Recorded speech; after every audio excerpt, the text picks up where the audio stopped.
बिस्मिल्लाहिर्रहमानिर्रहीम। Dear student, अस्सलाम वालेकुम। डियर स्टूडेंट, हमने लास्ट वीडियो में एक्सरसाइज 1.1 का क्वेश्चन नंबर 2 सॉल्व किया था। अब हम उसी एक्सरसाइज 1.1 का क्वेश्चन नंबर 3 सॉल्व करने लगे हैं, जिसमें हम से उसने पूछा है कि find the value of A B C and D which satisfy the matrix equation. ये जो हमारे पास मैट्रिक्स इक्वेशन गिवन है, इसको हमने सेटिस्फाई करने के लिए ए बी सी और डी की वैल्यू फाइंड करनी है। तो उसको हम सॉल्व कैसे करेंगे देखते हैं। हम सबसे पहले क्या करेंगे कि क्रॉसपॉन्डिंग एंट्रीज को कंपेयर करेंगे इस क्वेश्चंस के अंदर। क्रॉसपॉन्डिंग एंट्रीज मीन पहली जो एंट्रीज है इस मैट्रिक्स की, वो इस मैट्रिक्स की पहली एंट्री के इक्वल होगी, पहले एलिमेंट के इक्वल होगी। इसको कहते हैं बाय कंपेयरिंग। तो यहाँ पे हम कंपेयर करते हैं इस क्वेश्चन को, क्योंकि यहाँ पे जो इक्वल का साइन है, ये हमें इक्वल का साइन इक्वेशन के बारे में बता रहा है कि ये मैट्रिक्स जो है वो इस मैट्रिक्स के इक्वल है। ठीक है, तो अगर ये मैट्रिक्स इस मैट्रिक्स से इक्वल है तो यहाँ पे पहले एलिमेंट के इक्वल होना चाहिए, जो कि है, और दूसरा एलिमेंट दूसरे एलिमेंट के इक्वल है, तीसरा तीसरे के इक्वल है। ठीक है, ये वाला तीसरा तीसरे के इक्वल है, और चौथा हमारे पास चौथे के इक्वल है। ज्यादा हम जब इसको कंपेयर करेंगे तो हमारे पास जो है a plus C equal to 0, a plus C equal to 0, यहाँ पे ये हमारी एक इक्वेशन बन जाएगी जिसको हम 1 का नाम देंगे। ठीक हो गया। अब हम दूसरे एलिमेंट्स को कंपेयर करते हैं, तो यहाँ पे दूसरा एलिमेंट हमारे पास है a plus 2b equal to -7। इसको हम दूसरी इक्वेशन का नाम दे लेंगे। दो इक्वेशन हमारे पास बन चुकी हैं। उसके बाद हम तीसरे एलिमेंट को जब कंपेयर करेंगे तो c -1 इक्वल टू 3, ये हमारे पास तीसरी इक्वेशन बनेगी। ठीक हो गया। अब हमारे पास चौथा एलिमेंट जो है उसको कंपेयर करेंगे तो हमारे पास 4d -6 इक्वल टू 2d, ये हमारे पास चौथी इक्वेशन बनी है। ठीक हो गया जी। हमने क्या किया, हमने जो हमारे पास मैट्रिक्स गिवन थे उनको हमने उनके एलिमेंट्स को आपस में कंपेयर किया है। कंपेयर करने के बाद हमारे पास 4 इक्वेशन जो है वो बनी हैं। अब इन इक्वेशंस के जरिए हम इनकी मदद से हम ए बी सी डी की वैल्यू फाइंड करेंगे। तो उसके लिए सबसे पहले हम इक्वेशन 3 को सॉल्व करेंगे।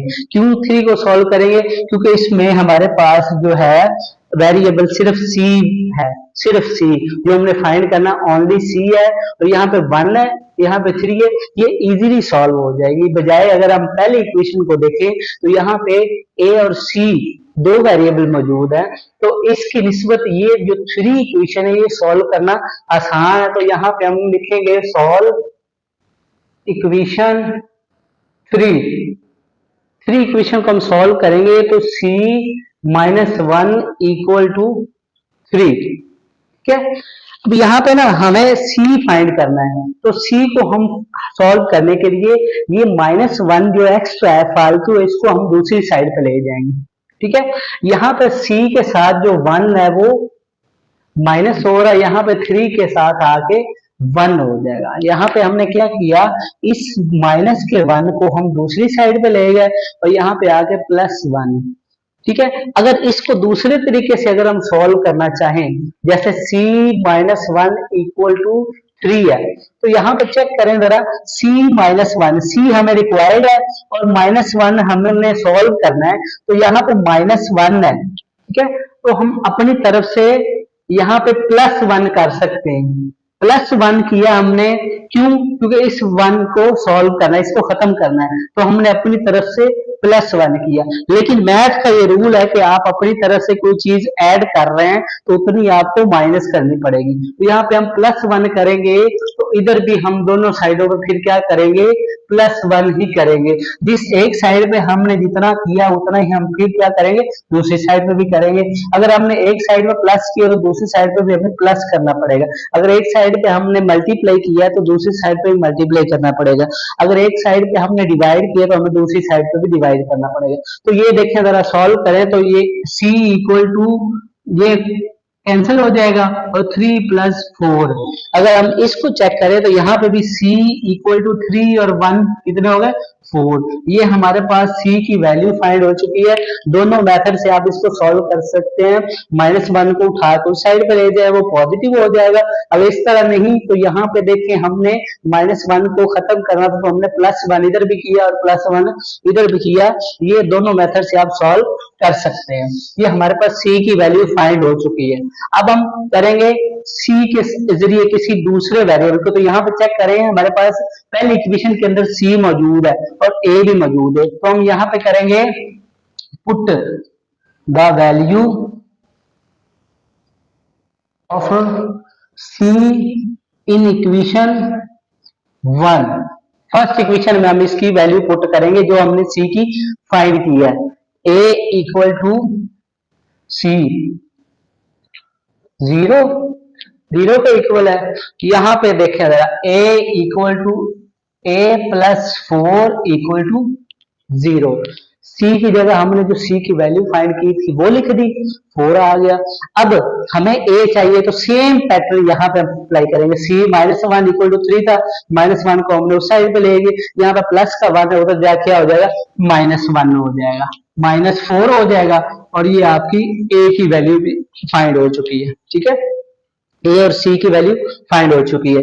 अब हमें चाहिए क्या करा, हमने पहली इक्वेशन को भी सॉल्व किया, हमने तीसरी इक्वेशन को भी सॉल्व किया। दो इक्वेशन सॉल्व करने के बाद हमारे पास a और c की वैल्यू निकल चुकी है। अब हमारे पास इक्वेशन बची है दूसरी और चौथी। अगर हम यहाँ पे देखें तो यहाँ पे a अगर हम पुट करें तो हमारे पास b की कीमत निकल सकती है। लिहाजा हम क्या करेंगे, a की जो वैल्यू है यहाँ पे लिखेंगे put the value of a in equation 2। In equation 2 हमारे पास इक्वेशन 2 है a + 2b इक्वल टू -7। ये आ गया हमारे पास इक्वेशन नंबर 2। अब इसमें हम वैल्यू जो हमने लिखा है put the value of a in equation 2, तो यहाँ पे a की वैल्यू जो हमने ये फाइंड की है -4, ये यहाँ पे पुट करेंगे -4 2b इक्वल टू -7। हमें b रिक्वायर्ड है, b हमने फाइंड करना है। तो यहाँ पे पहले 4 को उठा के उस साइड पे लेके जाएंगे, माइनस का 4 उधर जाके क्या हो जाएगा प्लस का 4 हो जाएगा। -7 इक्वल टू -7 + 4 ये आ जाएगा हमारे पास 2b इक्वल टू -3। क्यों? क्योंकि 7 हमारे पास माइनस का है और 4 हमारे पास प्लस का। ये माइनस का 4 इधर आकर प्लस हुआ, ठीक है, -3। अब हमने b के साथ जो 2 है इसको भी खत्म करना, तो यहाँ पे हम लिखेंगे डिवाइड 2 बोथ साइड्स। 2b इसको भी डिवाइड करेंगे, -3/2 इसको भी डिवाइड कर देंगे। ठीक है, तो यहाँ पर 2 ये हो गया और ये -3/2 हमारे पास जो है b की वैल्यू निकल चुकी है। अब हमारे पास c भी आ चुका है, a भी आ चुका है और b भी आ चुका है। लास्ट पे हमारे पास बचा है d, जिसको हम फाइंड करेंगे। तो d के लिए हमें इक्वेशन सॉल्व करनी पड़ेगी 4। यहाँ पे लिखेंगे solve equation 4d -6 equal to 2d। ये हमारे पास इक्वेशन 4 है। अब इसको जब हम सॉल्व करेंगे तो यहाँ पे देखें जरा, ये 4d और ये 2d है। क्या अगर ये एक साइड पे चले जाए तो ये सॉल्व हो सकते हैं?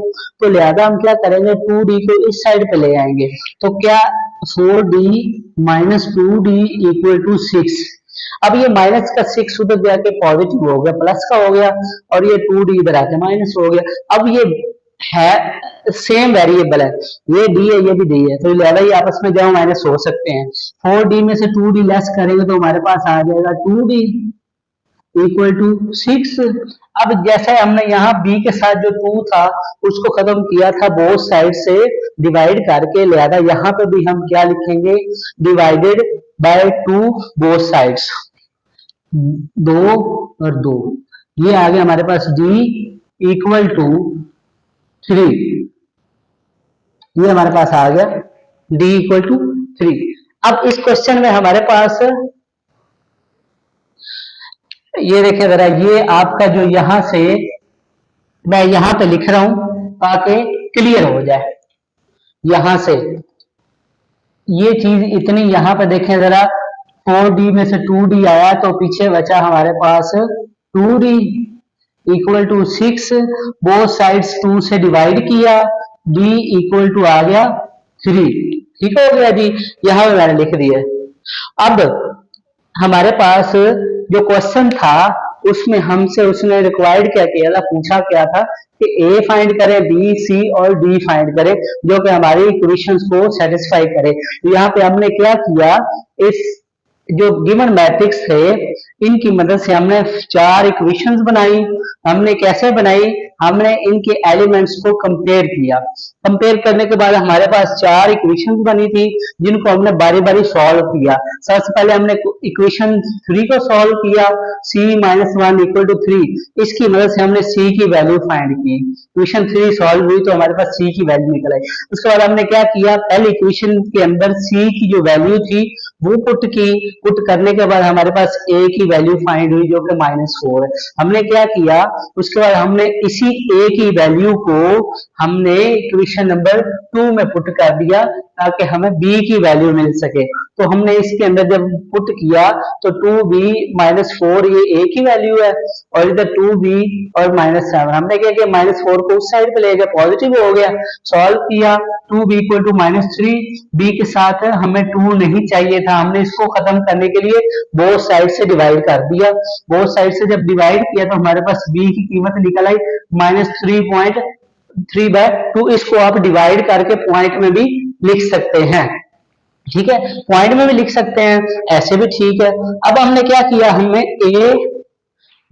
ए सी और बी की कीमत फाइंड हो चुकी थी। अब हमने क्या किया, डी की वैल्यू फाइंड करने के लिए हमने जो हमारे पास लास्ट इक्वेशन बची थी वो थी 4। हमने क्या किया, solve equation 4d -6 equal to 2d। -6 को उठाया उधर ले गया, 2d को उधर, क्यों, क्योंकि यहाँ पे सेम वेरिएबल थे, ये आपस में सॉल्व हो गया, 2d बचा। 2d यहाँ पे इक्वल टू 6 आ गया, 2d इक्वल टू 6। अब हमने क्या किया, यहाँ पे भी जैसे हमने यहाँ पे किया था, b के साथ 2 था, हमने उसको रिमूव करने के लिए 2 से डिवाइड किया। यहाँ पे भी हमने d के साथ जो 2 था उसको रिमूव करने के लिए 2 से डिवाइड किया। जब दोनों को डिवाइड किया तो हमारे पास d बचा और इधर इसको डिवाइड किया तो हमारे पास आंसर जो आया है वो 3 आया है। इस तरह से हमारा ये क्वेश्चन नंबर सॉल्व है एक्सरसाइज 1.1 का, वो हो चुका है। जो हमसे उसने रिक्वायर्ड किया था a b c d की वैल्यू हमने वो फाइंड कर दी। लास्ट पे आप इनको इकट्ठा करके भी लिख सकते हैं। a की वैल्यू है जी -4, b की वैल्यू है जी -3/2, उसके बाद c की वैल्यू है जी +4 और d की वैल्यू हमारे पास है जी 3। ठीक है, तो ये हमारे पास a b c और d की वैल्यू निकल चुकी है जो कि उसने हमसे पूछा था।